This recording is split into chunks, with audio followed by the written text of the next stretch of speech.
Welcome to episode 1 of the Brawlcast with Atrophius and Double Dime. I'm Atrophius. This is Double Dime.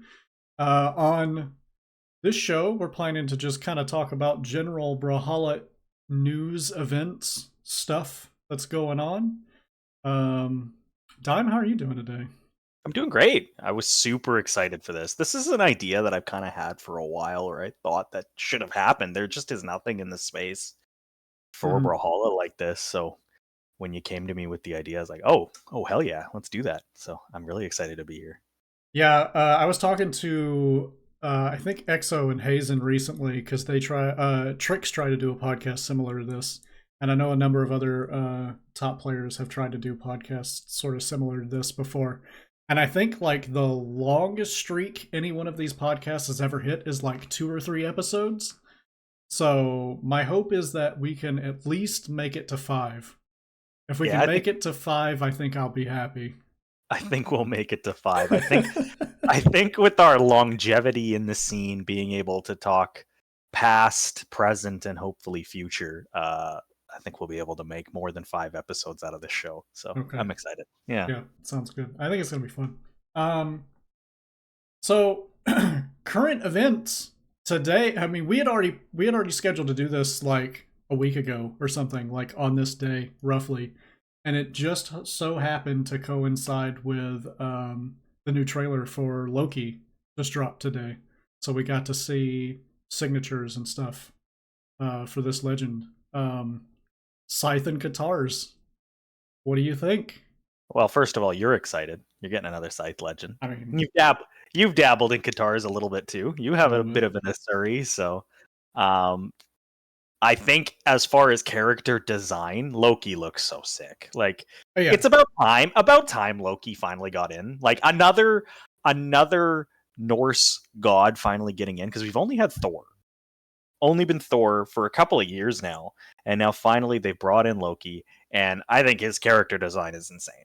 Um, we're not going to talk about Sigs just yet, but I think the actual Oof. character design is like really really great, and the way they brought him in, all the little teasers. I mean, it was the worst kept secret. We knew it was Loki basically from the get go, but There was a little bit of speculation that it could have been someone else, but it seemed like the general consensus was on Loki from pretty early on, and yeah, I agree with that. I made a video about it.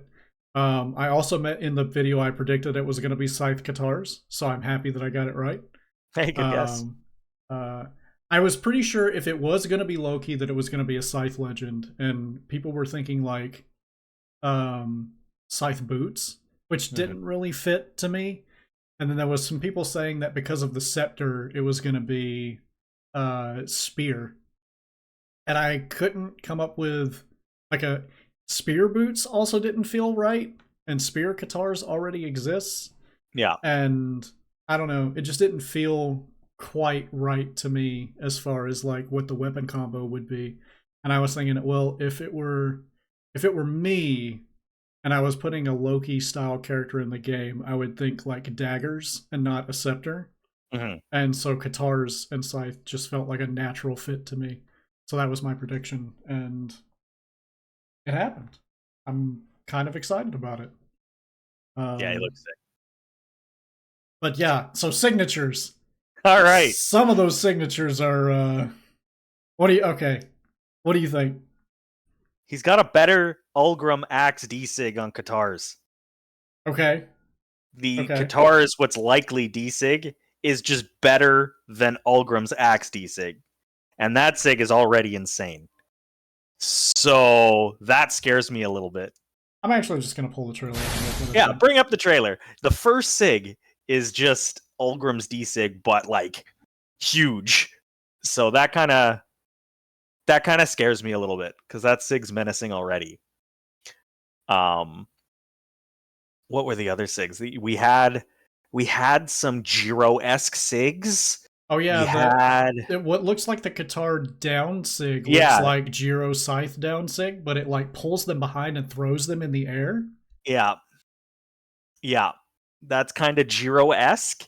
Um, There's one SIG. I think it's what looks like. Of course, we're speculating. We don't know what the inputs are for all these SIGs. Yeah. But what looks like the Scythe side SIG looks kind of like a Surrey sword end SIG in a way that it picks you up type thing. Oh yeah, I see what you're saying. Yeah. But it seems to like throw them out rather than. Yeah, it looks like they all the SIGs are similar to other SIGs in some other kits, Yeah. but they put you in different directions. Right. So you're going to get hit kind of in the same way, but it's going to put you in a different situation. There was the side sig that has like the portal that opens beneath where you like fall on top of them. I saw I think it was Pugsy was curious if that was a counter because of the way that they showed it. It made it look like it was like a counter move to Orion's side sig, and that would have been cool if they had added counters as a mechanic, like as a signature or something. Yeah. But to me, that it doesn't look like that's what that is. So well, they have been trying to explore different mechanics and SIGs fairly recently. I mean, look at why can't I remember her name? Great Sword Spear. Oh, Arcadia. Arcadia. They explored a lot of different type properties with signatures, and that wasn't that long ago. So if they were to put a counter in, I wouldn't be surprised. A counter would be interesting. I'm not 100% sure how I feel about how it would fit within Brawlhalla though. Mm-hmm. Because I feel like that's a lot of power potentially. Yeah, it could be. It could be. Although at the same time, like Yumiko and Arcadia with the trap style SIGs are not really much better either. Nope. And it changes kind of the pace of gameplay quite a lot when you have the ability to just wall off with a trap like that. Yep. Yeah, it sure does. I think Jiro's going to be Jiro. I call him Jiro already. I think Loki is going to be really good, and I think he could, for a lot of people who play Jiro, this is where I was getting at, could be like a replacement for the character. Okay. You know? You've got familiar-esque SIGs. We don't know about the stats. Now, quite frankly, that's actually what I wanted to talk about next. Was like let's theorize on the stats a bit. Let's speculate a little bit on the stats. With how, I don't want to say the word broken, but how strong the signatures look, I think they're going to have to balance the stats the other way. I think they could be really, for lack of a better term, awful stats. I think they could be really suboptimal stats. That's what I was saying earlier today. Yeah. It was like, with as strong as those SIGs look, like it's got to be the compensation has to be somewhere, and the somewhere is usually in the stats. And it's kind of like with Jiro, like Jiro had, when he released, probably the best weapon combo in the entire game. Yep. And they balanced him by making him low defense. Yep, they sure did. Yeah, he had at the time, at worst, even matchups. He wasn't losing any matchups. So to compensate for that, they made him a glass cannon effectively. Yep. And so But then you got to remember that Jiro SIGs on release weren't highly regarded as well.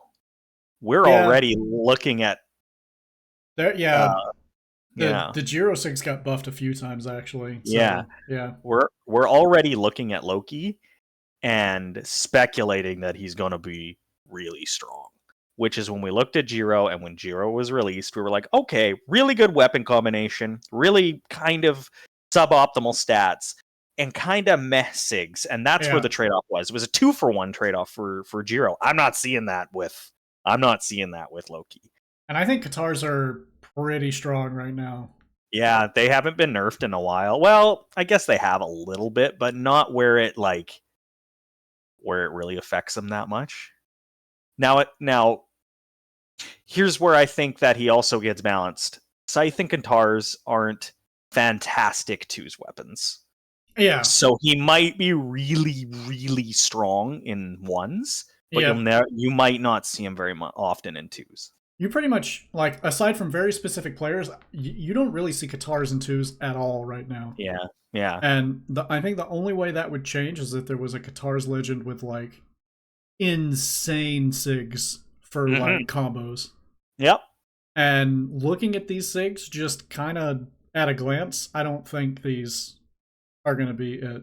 So they take a lot of space, and it would be really hard to be in optimal places to follow up off of them. You might get hit, or it might throw them in a way that you just can't follow up off of. Right. Them.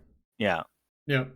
Yeah, I don't see this legend getting very much play in twos at all, because Scythe is just a very hard weapon to play in twos. Yeah. Katars are a very hard weapon to play in twos. Yeah. He might be a crazy ones character though. Yeah.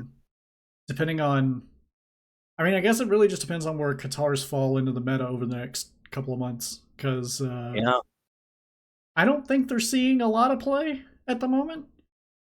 And we are on the BCX balance patch. There are no more changes until after BCX. Yep. So I don't think we'll see much Katars at BCX at all, aside from the people that are just mainline Katar players. I could see it in ones. I could see it in singles. We're not going to see very much in doubles. Yeah. I could see Katars in singles, especially.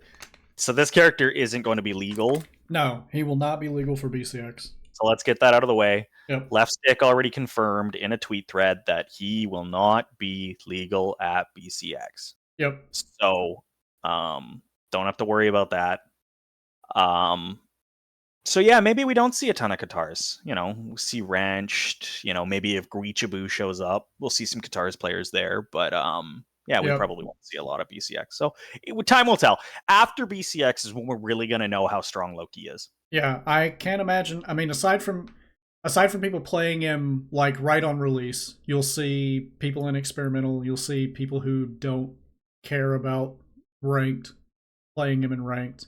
I think most top players, it's going to be like before Greatsword was legal, where nobody really knew how crazy the weapon was, because nobody was playing it until it was actually tournament legal.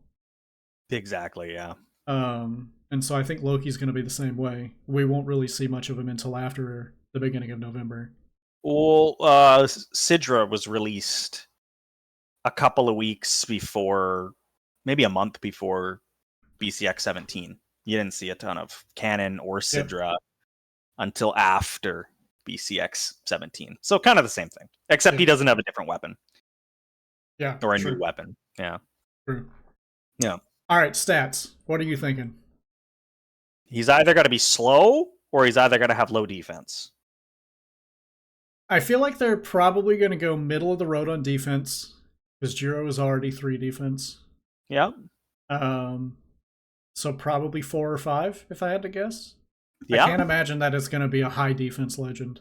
It doesn't feel like a high defense legend to me.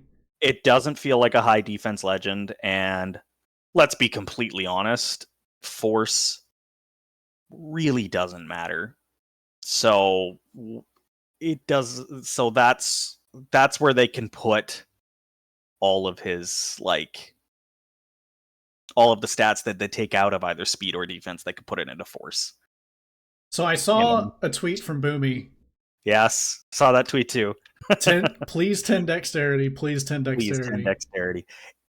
That would be really scary. We don't have a 10 dex character yet, do we? No, there is no 9 dex character. We have 9 force. We have 9 defense, and we have 9 speed now, right? Yeah, with Thea. Yeah. So if this is the 9 dex character, that would be. What does Katars get for high dex? Because I know there's like I know that there are like the scythe combos that you get from playing Jiro, that like there are a handful of like really good optimal scythe combos that you get for high dex. Mm-hmm. But what do you get for Katars on high dex? Is there much or anything these days? There was for a while there. If you played 9 dex Lin Fei, there was some really crazy stuff. I can't remember what it was off the top of my head. Was there a 3-piece that was true at 9 decks? I think there was. There was a 3-piece that was true at 9 decks. I Because know that. obviously you get side light, and you either get N light or D light true. You always get that. I don't really think it matters how much decks, maybe Queen Nai. But you always get that 2-piece true, other than maybe Queen Nai. Okay. Yeah. Is recovery on Qatar still true, or is it dex dependent? No, it's still true. Recovery at like white to yellow is still true. Okay. Yeah. Yeah. I mean, aside from those couple of things, I'm not really sure what 10 decks would get, if it would get anything additional.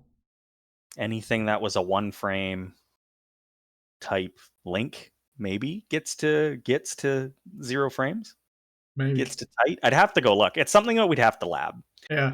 And you're talking to the two wrong players. I'm not really a Qatar's player anymore. Right. I used to play a lot of Ragnar, but I'm not really a Qatar's player anymore. So okay, that's true.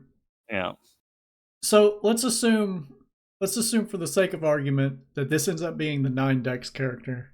Okay. If we're thinking like 4 defense, yeah. Do you think it's going to be speed or force is what gets the rest of the points?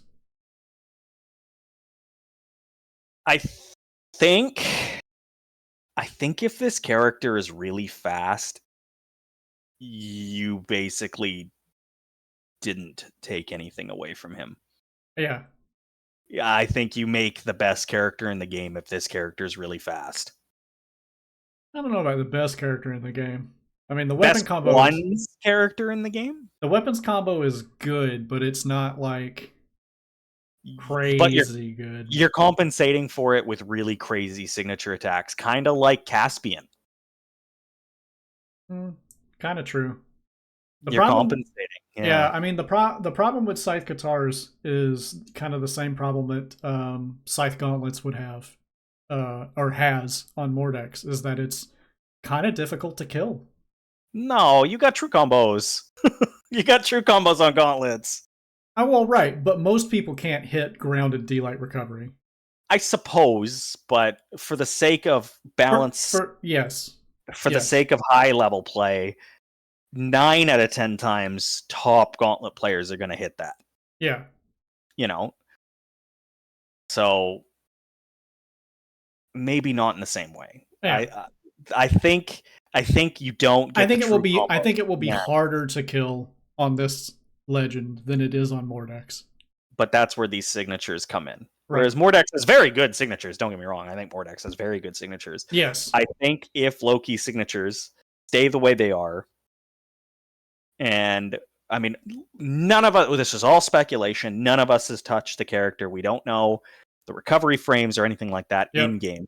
But from the trailer, the recovery frames on some of those SIGs looked pretty low. They looked kind of low considering how much coverage a lot of those SIGs have. Yeah. Exactly.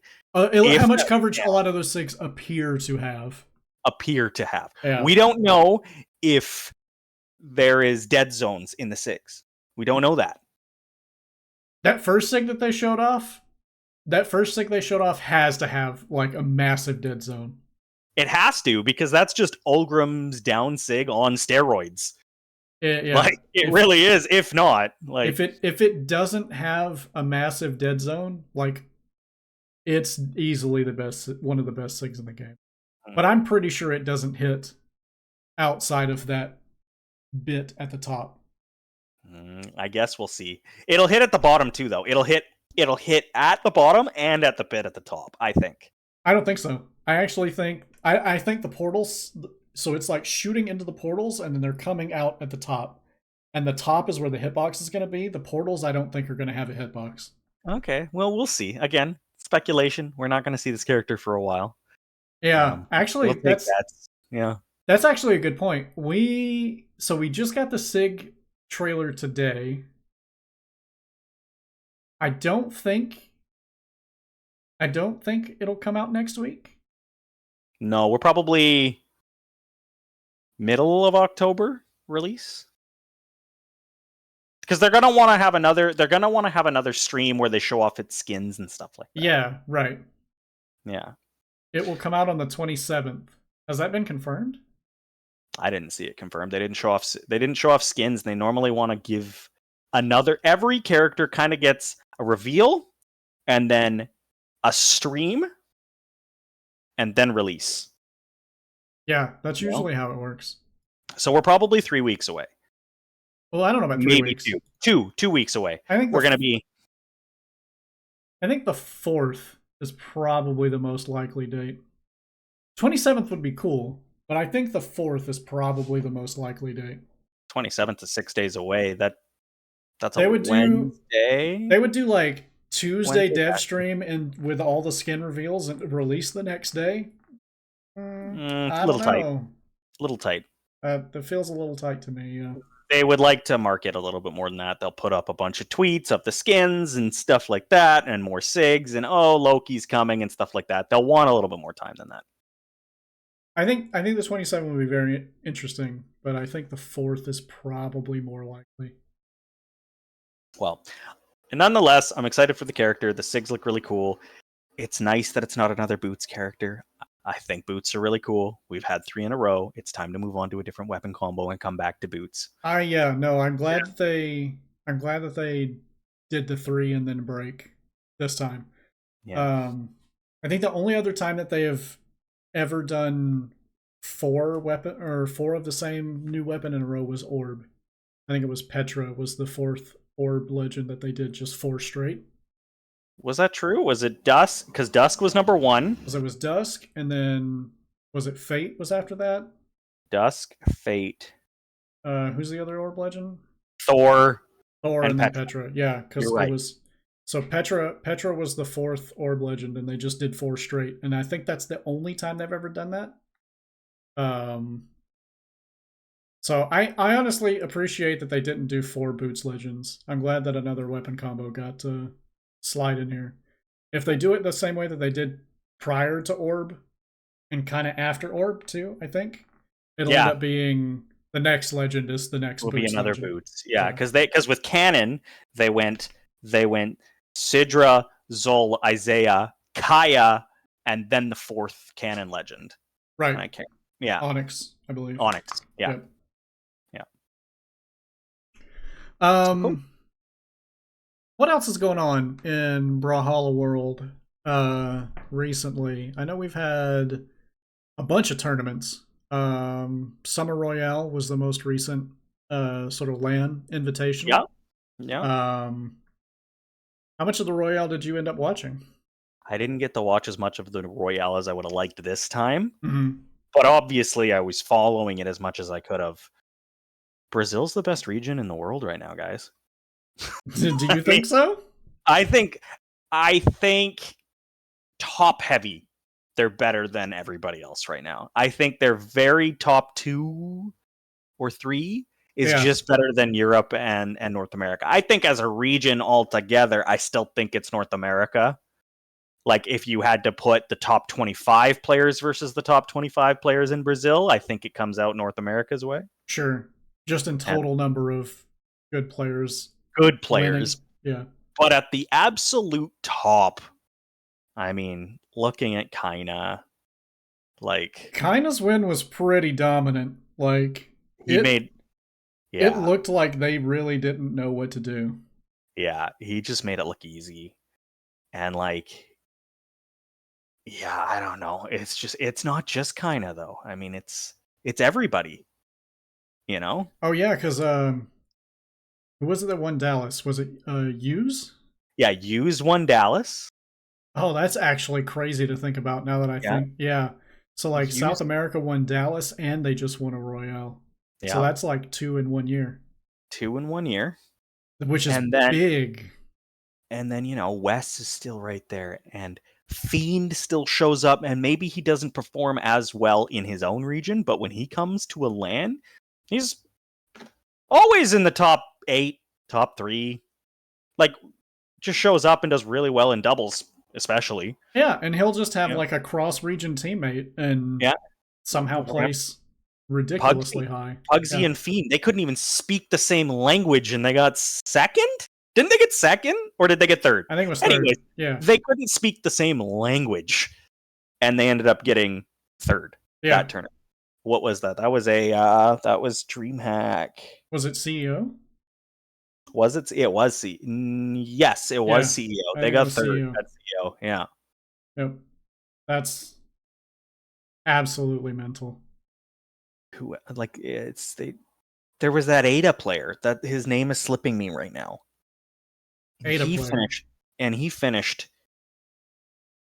third, I think, at Dallas as well, or top 5 at Dallas as well.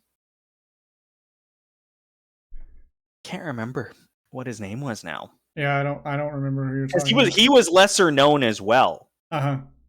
Like from his like we as North America didn't really know who he was. Right. And he showed up and just went off. Yeah, anyways, I think Brazil right now is probably top heavy best region when it comes to their top 3 or 4 players. Okay. So, do you think then that South America is winning BCX? No, I think Sandstorm is going to win BCX. And so you're a believer. He's been so dominant since he turned things around. Like what about the Royale? One tournament. He can't win them all. He's saving it. The Royales, Royales are Mickey. There's only 8 players there. They're Mickey. There's only 8 players. It's only a 2-day event. Mickey. Okay. I mean, it is still a LAN though, which is different from online. It's true. But I think in a real LAN setting where anybody can show up and win, where you've got 300-400 players, I think that's where Sandstorm thrives. Okay. And I think he'll show up. And Sandstorm's the type of player that gets better as the tournament goes on, as he plays. It seems like. As he plays. And when you only get a certain amount of matches at a Royale, maybe that it just wasn't enough to get him warm type thing. Maybe he needs a couple of freebies at the beginning of a tournament too, you know? Like a couple of tours to show up and he beats the hell out of them. Okay. Yeah. Okay. I believe in Sandstorm. Okay. Yeah. I posed this question to Slow Motion in the first episode of Brawlhalla Origins, and I said the same thing. I said I believe in Sandstorm. I think he can come back and do it. But my no bias answer is probably Kaina. I think it's probably a 50-50 coin flip. If you told me it was Kaina 1, Sandstorm 2, I wouldn't be surprised. If you told me it was Sandstorm 1, Kaina 2, I wouldn't be surprised. My question is Godly going to have an answer to Kaina at BCX? If Godly shows up and he actually has an answer to Kaina at BCX, I think that changes everything. But somebody who didn't go to the Royale is likely going to end up having an answer for dealing with Kaina. Yeah, is my expectation. That's the thing. The volatility of first of all, a LAN that's an open LAN, but then also making it BCX, which draws everybody. Right. It's really, really, really tough to predict a top 8 for something like that. Even a top 12. Like, there are players that just perform better on LAN. I mean, everybody was surprised by Impala last year. Exactly. Impala wasn't even like top 12 seeded, I don't think. Yeah, he was 13th seed going into it, which was that's a pretty decent seed. It's a really good seed. But to then win the whole thing, that's... And kind of make it look easy. Like, it was okay, like, whoa. Couple of dark horses. I could see one of these eventually has to be Boomy's time, right? I feel like Boomy has hardly been showing up this year. I know, but it's just like that's like the one thing that concerns me is like I wonder if Boomy is like starting to be done. Starting to trail off a little bit. Yeah, I could see it.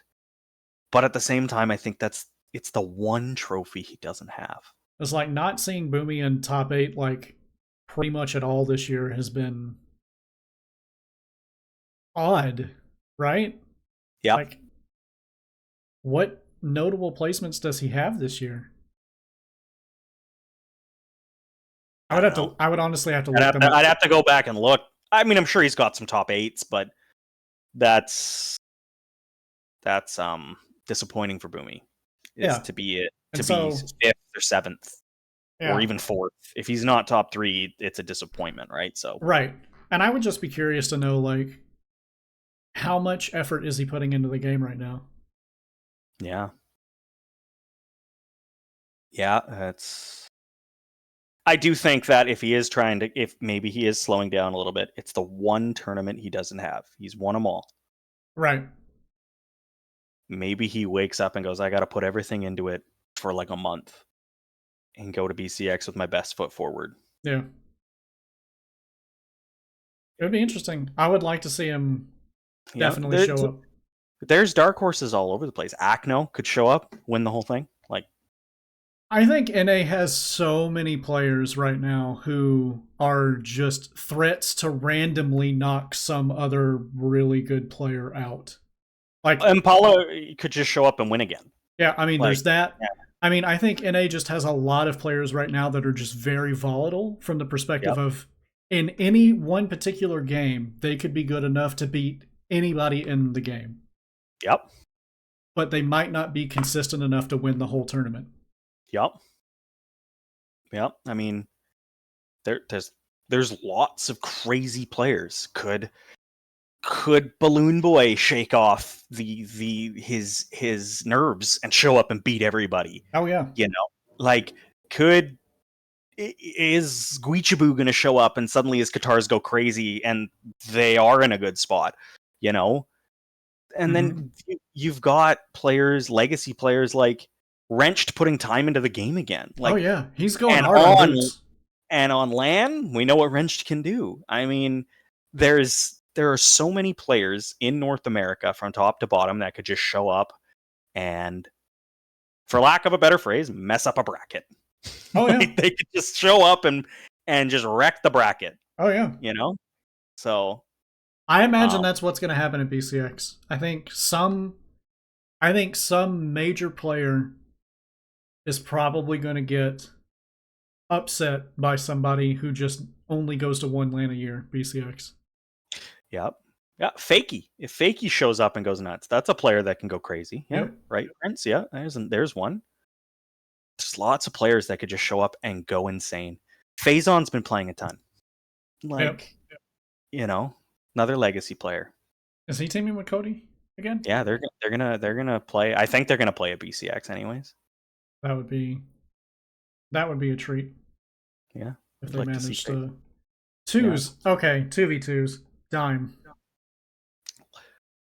Actually, sorry, go on. No, I was going to say we're teaming still. Yeah. Trying to play Autumns. I don't know if I'll be able to play, which is sad. But we're definitely playing at BCX. Yeah. 2v2s is an insane game mode right now. 2v2s is significantly harder than ones. Significantly. I can still jump into the ones queue and take games off of really, really good players and win sets against really, really good players. It is so much harder to go into a set with a really good team and even take sometimes a stock. Mm-hmm. Like, it's just that meta, I think, is pushed way farther than ones. Like, I think it's the harder game mode. I think it's the more entertaining game mode. I think 2v2s is actually the pinnacle of Brawlhalla. I don't think it's ones. That's an interesting assertion. I think it's harder. I think it's way harder to be good at twos. I think the only reason I would disagree with that is because to a player or a spectator that doesn't know what's going on, it's much harder to follow. Can be. Yep. You're right. Especially with how much faster paced it is as well. compared to Yeah. 1v1s. Yeah. Like, it's pretty straightforward what's happening in a ones game for most people, generally speaking. But these twos games these days, like a really good team, a pair of really good teams, like it's crazy watching them play at this point. Yeah. It really is. And they are just all of the good teams just have it down to the point where like a lot of the times you can't hit one of them without the other one always being there. Yep. And ready to punish. Yep. And they can convert any stray hit into insane amounts of damage. Yeah, that's what separates the good from the great. Yeah. You can have a really good team who has their set play 0 to death combos. Yep. And you need those things. But then you have the great teams that hit you with the second hit of a sword Sair off the stage, and somehow the other guy happens to be there and gets the double D-light recovery, and then you're just happen to be above them and you hit a gravity cancel Ensig and kill them. Like something like that, you know? Like, you killed them from yellow all because the second hit of the sword Sair that you were just throwing out to protect yourself got converted into all of that. Yep. Things like that. Like, it's the freestyle 0 to death, so the freestyle 0 to reds and stuff like that. Yeah. That's what really makes the big difference in twos, I think, is the teams that can just put out like hundreds of damage in every interaction. Yep. And the other thing is the really good twos teams don't get pincered. They're always the one doing the pincering. Yeah. They're always the one that is separating the 2v1s. They're always the one that are boxing you into bad map position. Yep. You know? Like, that's what the really good, and they do it a lot of the times without even throwing out moves. Mm-hmm. Like, they just box you in with positioning. Yep. And what could be a threatening move without throwing it out. Yep. Yeah. Yeah, there's so much more pressure that you have to deal with in twos that it's just, yeah, one's pressure is just so different. Yeah. One's pressure is you just have more time in one. That's the thing. You have all the time in the world to make a decision. Like, okay, I've got them. Even if you're the one in the disadvantaged state, you're like, okay, I've got 4 different options to get around the person. Whereas in twos, you might have one correct option, and the other options are death or 110 damage. Yeah. You know, like, it's like, that's the problem. And that's what makes ones, I think, the harder game mode. Yeah. No, I agree. And in my opinion, the more entertaining game mode to watch. Twos. You said ones earlier, but I think twos. My mistake. I meant twos. The more entertaining game mode to watch. It's faster. You get to see big, crazy combos. You don't have the issue where there is, especially in an even game, no incentive to approach. Right. That issue is a lot more limited in doubles. Yeah. I mean, just from more space being occupied by characters, it makes a big difference. Yeah, exactly. And being able to pressure from multiple directions and things like that. It's just exactly. Yeah, it changes the dynamics of the game a lot. 100%. What else has been going on? So we had BCX balance patches locked. Locked in. What do you think about the current balance of the game? It's really balanced. I think it's really balanced. I think you can win with everything. I think people are downplaying a lot of weapons. I think it's amazing that Kaina won so definitively with Taros. With the context of the balance pass at that point had not happened yet. Yeah. And the meta at going into that event was very not hammer or axe focused in ones. I think that it just showed. I think Axe is still bottom 2 weapon in the game.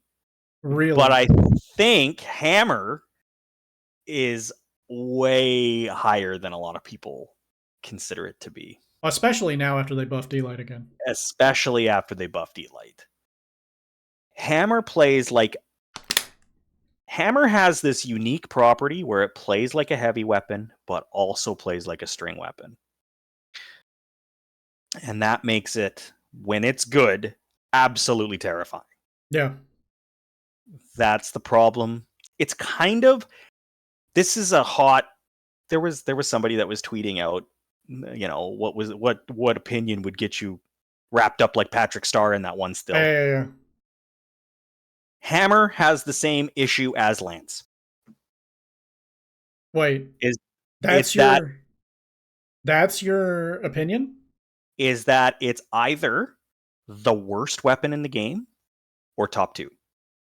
You can't balance the weapon in the same way that you can't balance Lance. Oh, interesting. I mean, I don't think Hammer has it quite as extreme like that. Maybe not as extreme, but we hadn't seen Hammer for the better part of almost 2 years. I think that's mostly players having bad knee-jerk reactions to balance changes.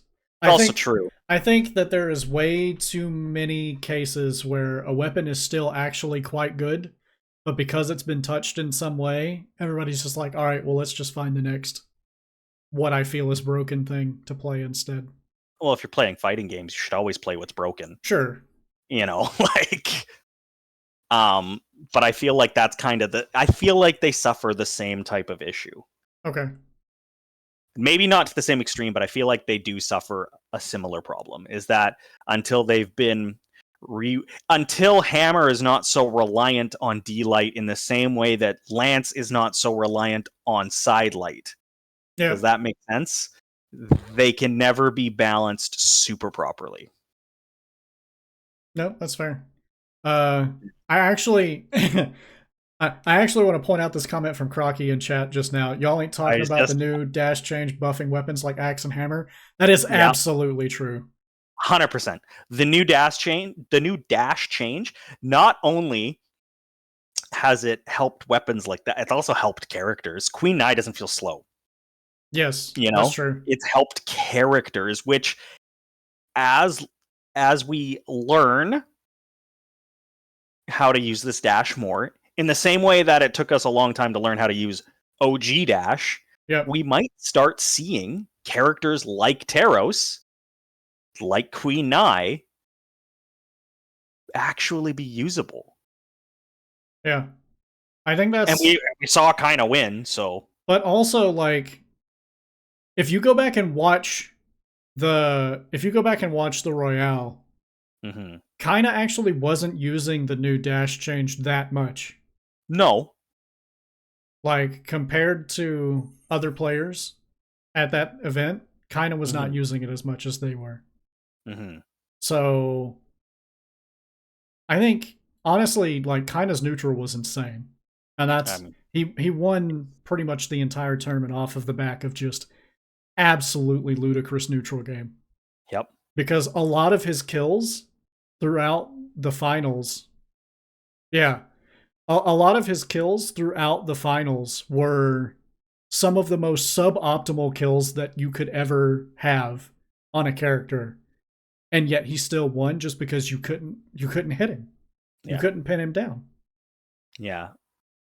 So maybe he didn't use it as much, but I do think in the same way that it took us all about a year. I think 2018 was the transitional period of the OG dash. And then remember, like, even if you just looked at, I've done this recently, actually. Go look at DreamHack Austin and then go look at Final Round. And those are the first lands of each year, 2018 versus 2019. Okay. Oh my God, stark difference of how people were using dash. Yeah. Like, whoa, like people are still going to be figuring out how this new. It's actually going to be made worse by the fact that we already know that the backdash change that's an experimental is going to graduate after BCX. That's Yes. already been confirmed. So it's changing again after BCX is over. So there will be more growing pains. Yes, So there's maybe the yeah. movement tech in the game is going to be evolving significantly over the next year. So does that mean that we don't see the full maturation of movement until almost 2025? It's possible. You Like know, I like think BCX this year and BCX next year are going to look very different in totally terms different. of people's movement capabilities. Yeah. It's like it's going to be. I mean, these changes are, I think, in my opinion, are very close to when Chain Dodge was traded for Dash. Oh yeah, Like it's close. it is a very significant change to movement mechanics in Brawlhalla. Yeah, it's really close. And it's gonna create a bigger divide between players again. Yeah. The good and the great. Because I feel like that gap has gotten a bit smaller over the years. Yep. And the dash snapping change blew it wide open again. Yep. It's totally gonna change. Totally gonna change. And that's going to be really interesting to watch over the next year, is as people really start to get really comfortable. Because right now, what I'm seeing a lot of players do, especially like not at the very top, let's say like top 64, top 16 range of players in North America. What I'm seeing a lot of people really do is just spam that shit. They're just using it as much as possible, just all the time. And what I've noticed from my playing against them, because I'm not good at it, and I'm never going to be able to be good at it because my hands just can't take that motion anymore. Right. Like that's going to be like the big difference between me and everybody else is I can't actually make myself do that because my hands would fall apart if I tried. And so to beat them, I'm relying purely on fundamentals and neutral. And what I'm seeing is that a lot of these players are just doing the stuff so much that they eventually just become predictable.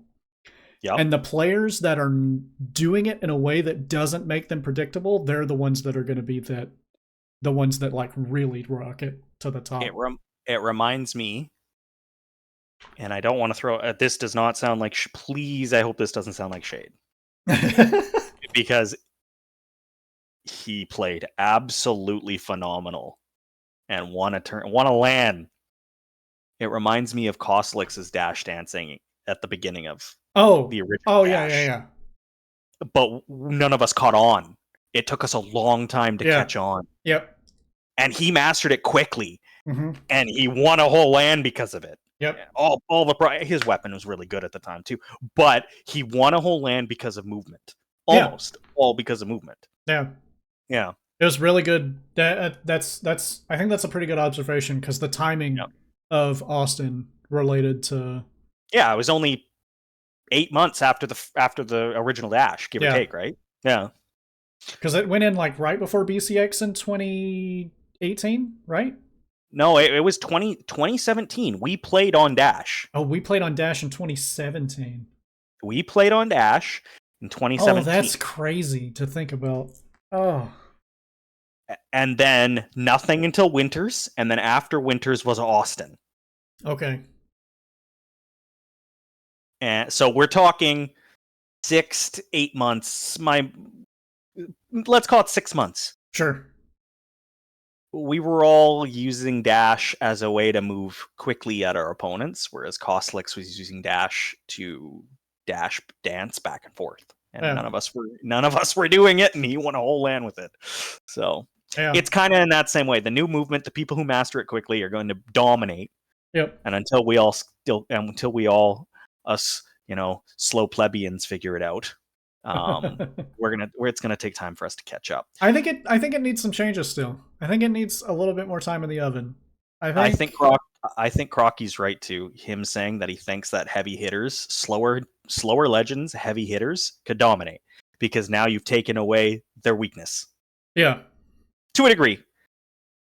I mean, a 9-speed legend that's dashing is still going to be faster than a 4-speed legend that's dashing. Yeah. But the gap is a lot smaller. But the thing about it is like, I think,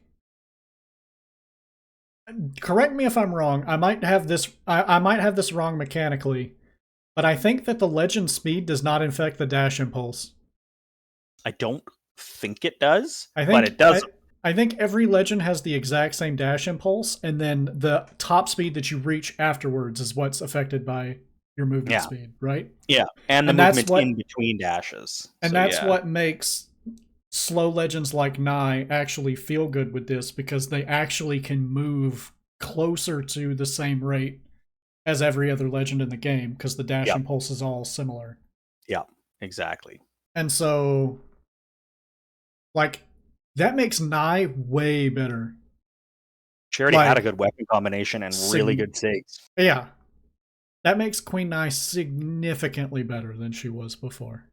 I used to play her. I should be playing her again. I mean, a lot of people should. But yeah, movement's gonna be crazy. Movement's gonna be crazy. After that backdash change goes in, I mean, I'm excited for the backdash change mostly because it eliminates, like, it almost completely eliminates like an entire class of misinputs that players frequently have. Yeah. Misinputs, losing games to misinputs just because you feel like you inputted it right and you just didn't by minimal, little milliseconds, sucks. That's a bad feeling. Yeah. So being able to eliminate that, because your brain wanted to make the right decision. Your brain's like, this is the decision I wanted to make, and your hand said, nope. Yep. Yeah, so that's gonna help a lot of people. Yeah, I'm excited about that change. I played a lot of experimental when it went in. It feels really good. So yeah, that'll be interesting to see how much it changes things. Because I mean, next year is going to be like the peak of Brawlhalla movement. Like, once people really get all of these new changes dialed in, and that's the thing, is like,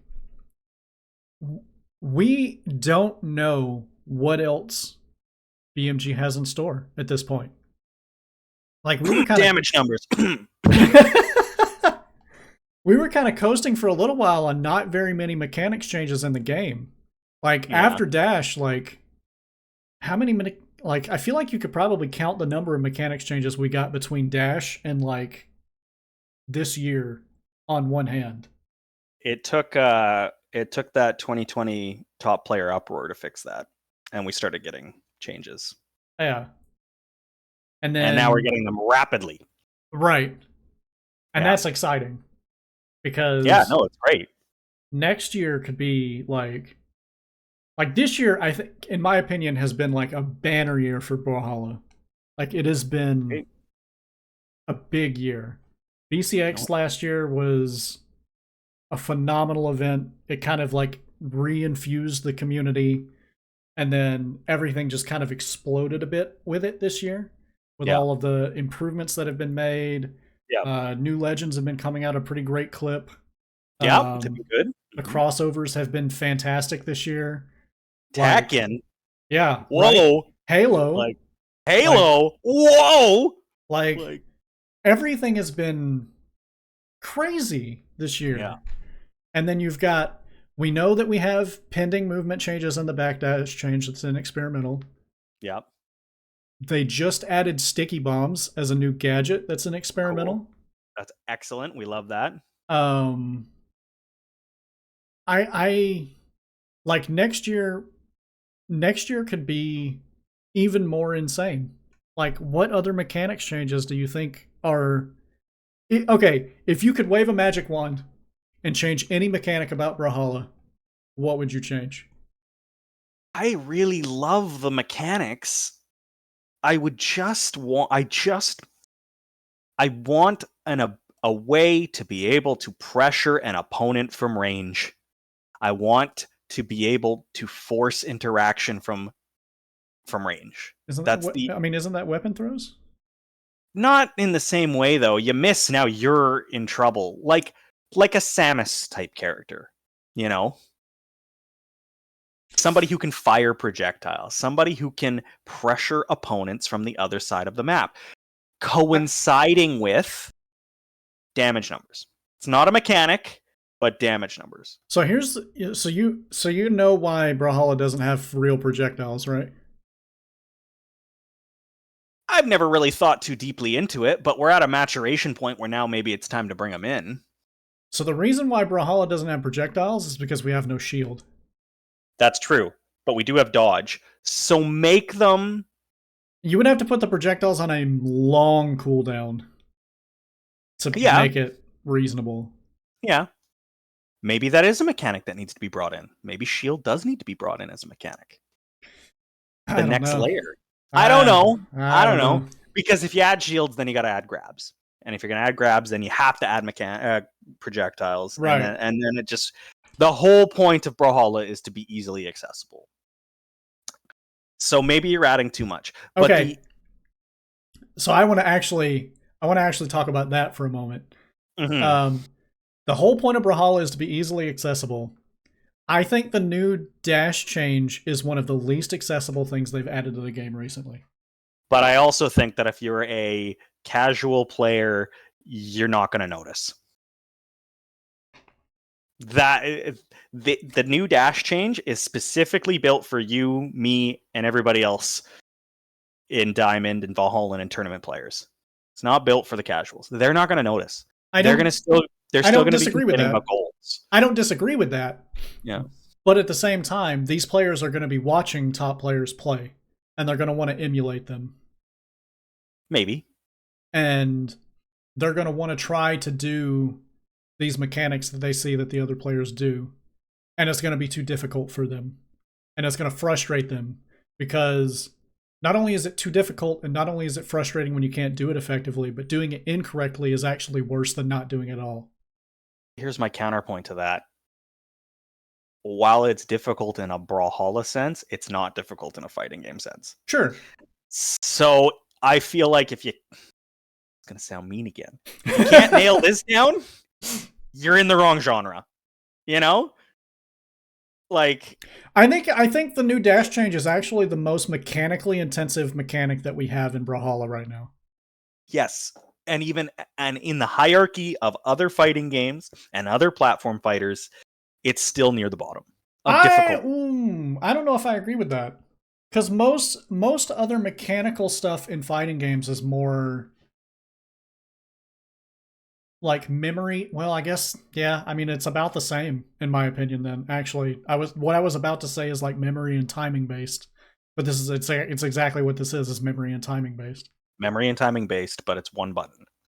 You're not having to sit there and try and do a dragon punch input. You're not trying to wave dash. Yeah, that's true. You know, things like that. You're not trying to perfect shielding. I guess is the same. It's timing and stuff like that, but.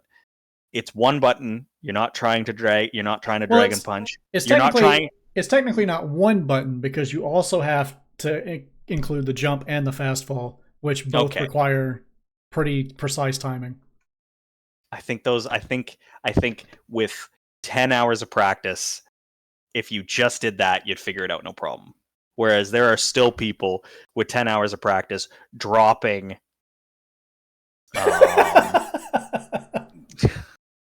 Yeah, I know. You saw it at the same time I did. Yeah. Dropping, 360 inputs on Zangief with hundreds of hours, you know what I mean? Like. Okay. I mean, we're about an hour into this. That actually went by. That was a lot of fun. That actually went by a lot faster than I thought it would. Do you want to try to see if we can do a couple viewer questions before we get out of here? Yeah, let's do some viewer questions. If you guys got anything you want to ask us, anything about the game now, the game in the past, what you want to see in the future, or just anything you want to ask us, go ahead. So Crocky a couple minutes ago just said, when I was asking about mechanic or if you could wave a magic wand and change mechanics, Crocky said, I'd increase the pace of 1v1 somehow. Also, I'd be down for weapon swapping somehow. I'd like to see some of the bad 2v2 weapons have active input on them so they can 2v2 combo and black hole like guitars on Greatsword. Well, I weapon swapping is something that is near and dear to my heart And Morph was the most disappointing thing I think that BMG ever added to the game. Because I love Morph as a concept and hate the way it was implemented. I think we'd all love weapon swapping, but it defeats the purpose of the game because virtually all of us, I'd stick to bow, you'd stick to scythe, Crocky would stick to spear, Koslix would stick to lance. But I don't think that's necessarily true because my feelings personally is if I could play a character like Jiro and immediately swap to sword whenever I'm ready to kill, I would 100% do that. Maybe, I suppose, but then you're still playing 90% of the game with scythe, and then, you know. That's not true because you can edgeguard with multiple weapons. Also that. If I knock someone off stage with sword, and then I can swap to to scythe to then do the edgeguard, dude. I think it's a mechanic that's virtually imbalanceable. Silver Slayer has got a point. If weapon swapping was a thing, certain weapon combos would be super broken, while others would just be not playable. I think it's true. Okay. You know, like I just think it's something that'll never happen unless you put it on a cooldown. You'd have to have. I would expect it to be on a cooldown. I would expect it to be on a cooldown. Like a longer cooldown, though. We're talking like a 10-second cooldown or something like that. I don't know about 10 seconds. I think like 3 to 5 seconds would probably be good enough. There's this player in chat by the name Cake Was Taken. He wants to know how to go pro in this video game. I would recommend teaming with a guy named Addy Mestic. Yes, I as well would like. I echo that. It's nice to see you, Cake. I saw that you might be coming to BCX. That would be really cool if we could see you. Ooh, I might have to try that. Free the Dolphin. We are tentatively right now every 2 weeks. I think we're going to do bi-weekly. Yeah. Actually, you know what? I want to see how we feel on next Tuesday. Yeah? If we feel like we have enough to talk about, let's just fucking do it. I think at least for a while we'll have enough to talk about because we have so many topics, so many broad topics. We're not gonna tell you everything, but we have a couple ideas that we want to bring. There might be fighting. We might yell at each other. Yeah. You know? So tentatively, yeah, maybe weekly. We could do it. I think we have enough to talk about. Any chance of trying to get Pugsy or Crocky on one of these, some true OGs? Dude, that would be sick, actually. I think guests would be another thing that would make it easier. Yeah, I would love to be interviewing other players and other like pros from our era, like getting insights from players who maybe don't play anymore. You know, like things like that. And will this go on YouTube as well? Yes, it will. Not only will it go on YouTube, you will be able to listen to it pretty much anywhere that you listen to normal podcasts. It will be available on Spotify, Apple Podcasts, pretty much anywhere. So we have lots of stories to tell. We've been around since 2017, 2016. We've seen chain dodge. We've seen. Oh man, I've been a part of some crazy storylines. You know, like I've witnessed Atrophius not make top 32 at a BCX based on a tiebreaker. Like stories, we have stories upon stories upon stories. Some that we can't tell you; they're not family friendly, but we have lots of stories. Lots of stories involving Crocky too, because that man is plenty of stories. That man is a hoot on LAN. If you go to BCX, you should definitely make sure you give Crocky a big hug. yeah. Chain dodge. My first land dolphin was on chain dodge. I went to Shine 2017, and it was still chain dodge. Dash implemented literally 2 weeks before BCX. Yeah, that. Sure. It was a little bit more than that. It was because, if you remember this, some of the qualifiers were played off of chain dodge, and some were played on chain dodge. You remember that? I think South America was played on chain dodge still, and the following week, something like that. Yeah. You got to understand, at that point, Brawlhalla technically hadn't been officially released yet, and it was kind of the Wild West. It was still technically in beta, open beta, but beta. Yeah. It was very shoot from the hip. We'll just do whatever the fuck we want back then. They also weren't corporate. Yeah. They were still there. BMG was still its own thing, and I love Ubisoft. I love that they've given them all these resources. We've got Master Chief, we've got Tekken, we've got Street Fighter, we've got the WWE. Like, it's pretty crazy. Yeah.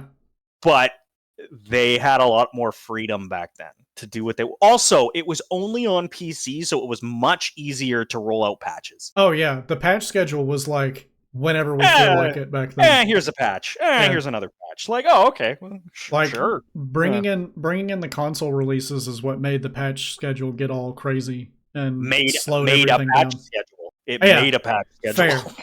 Yeah. So, 2017, that was wild. Remember that tournament? Waterfall bracket. Oh, I've never played so much Brawlhalla in my life. Oh, that was fun though. I don't think that I would do it again.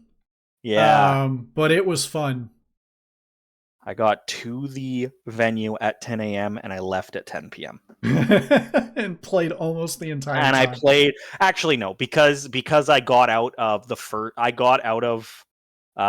remember it was placements. I got placed into tier 1. And immediately, so I didn't have to play until like 6 or 7 o'clock or something like that. Right. Then I had to play tier 1. Then I had to play tier 1. And then we had to play the playoff bracket because they still had to whittle it down even more. Mm-hmm. My very, very first big LAN win was against Crocky. I beat him on stage.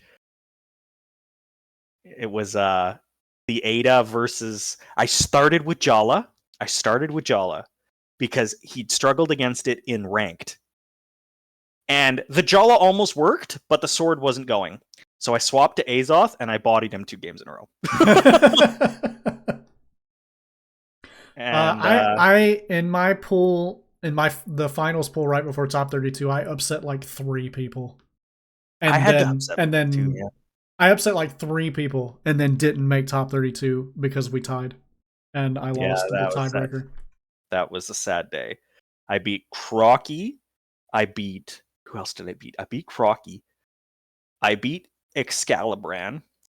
And then I'm sitting there against Lil Capt, tied 1-1, and I'm a full stock ahead. Like, we're on the same stock, but he's like literally kill percent. Like, he dies to a Sair, and I'm playing Vrax at the time.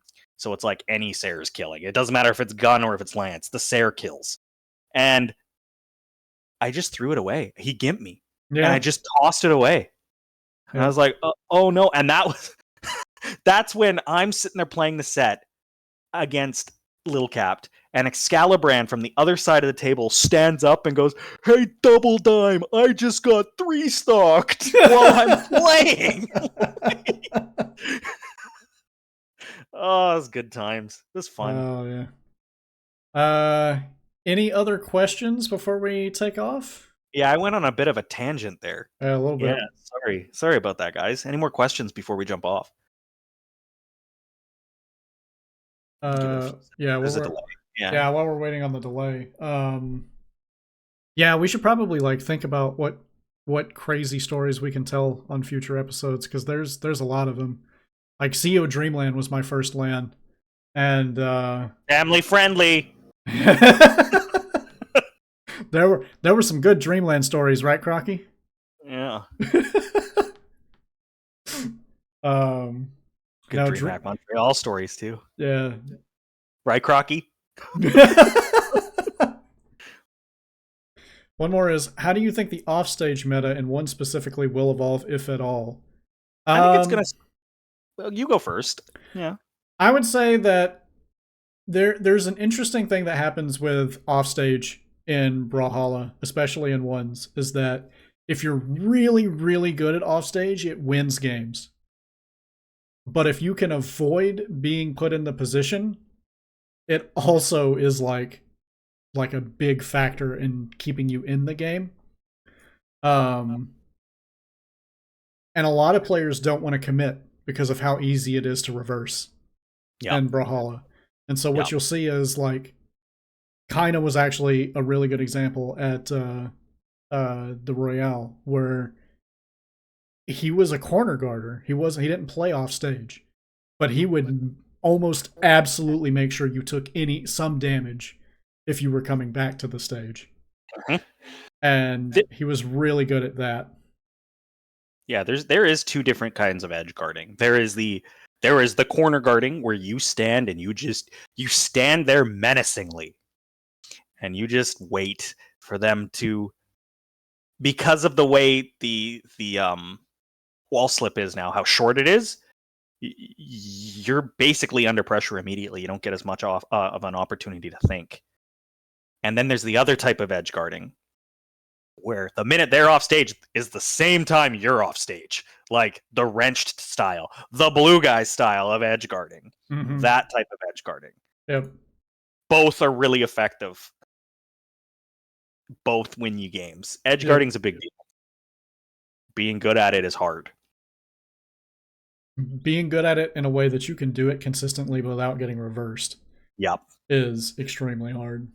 Just do what I do. Just spear ground pound over and over and over. It works 50% of the time. It works all the time. So. I feel like you're like 2 years behind at this point because like that was the Crocky special like 2 years ago. I know. And now the Crocky special or okay, actually hold on. The Crocky special a year ago was, instead of spear ground pound, he'll now jump under you and spear recovery you. No, you got to do it the way I do it, is you fake the ground pound, then dodge below them and hit them with the recovery. I do that a lot. It's a frame trap, actually. But now the Crocky special is, he's actually doing some crazy shit and will just jump off stage with you and delight your, it's like gravity cancel, delight your ass into the wall. Like it's like, Crocky, what are you doing? I remember when Crocky was the most afraid person of going off stage on the planet. Only Wilson was more afraid of going off stage than Crocky was. And now Crocky will actually take you down there. I was pretty afraid of going off stage for a while too, and now I'm just like, YOLO. Yeah, I know. Yeah. My feelings on it have always been like, I'm just going to go off there just so I can learn how to not suck at it. Exactly. Yeah. The biggest thing, Dolphin, is just do it. Elo at the end of the day doesn't matter much. It's frustrating to lose it, but if you're at 2200 and the reason you lost all that Elo is because you are throwing away Elo trying to edge guard people, you're gonna get 2200 again once you figure out how to do the edge guarding. My thing is like, once you've hit your peak, like once you've hit a peak, you should in general always be able to get back to that peak. Over enough games. Yeah. And so, like, don't feel bad about being below your peak as long as you're trying things and learning. Yeah. Because that's really kind of the most important part of ranked, is figuring shit out. Yeah. The facade of there being something on the line makes people try harder. Yeah. So, yeah. Yep. All right. Well, about an hour and 15 minutes time. Good. I enjoyed this. That went by pretty quick. It did. That was not hard at all, I don't think. No, it wasn't at all. At all. Yeah. All right. Well, I am 100% down to try this next week if you want. Yeah, let's do it next week, next Tuesday. All right. So for the people that are here, our schedule for this is Tuesdays at 10 p.m. Eastern, which is when this started. Except we did today on Thursday because we couldn't do Tuesday this week. But next Tuesday, 10 p.m. Will be the next one. And it'll probably just be us for that one, but we will probably start talking to people to see if we can get some guests on for future ones. Yeah, that'd be great. I think that would be cool. But yeah. Dime, you got anything you want to shout out before we jump off? No, follow us here. Follow me on Twitch as well. My Twitch is Double Dime. And follow me on Twitter at It's Double Dime. Yep. Follow me here on Atrophius, Twitter on Atrophius, YouTube now on Atrophius, now that I've started making videos again. Also, if you go to origins.brawlacademy.com, you can see all of the places that you can follow the Brawlhalla Origins podcast. On Monday, we've got our Brawlhalla Origins Episode 2 with Sandwick and Contrast coming out. And that's going to be a really good one. We recorded that today. So I'm excited about that. Aside from that, yeah, just follow, check out the content. There's a lot coming. It's going to be fun. BCX is going to be dope. I'm just going to drop that teaser right now. The stuff that I have planned for BCX, going to be dope. Yeah, it's going to be cool. You don't want to miss it. So, all right. Well, thanks everybody for stopping by. Thanks, Dime, for doing this. This has been fun. Yeah, see you next week. Everybody have a good night. See you guys.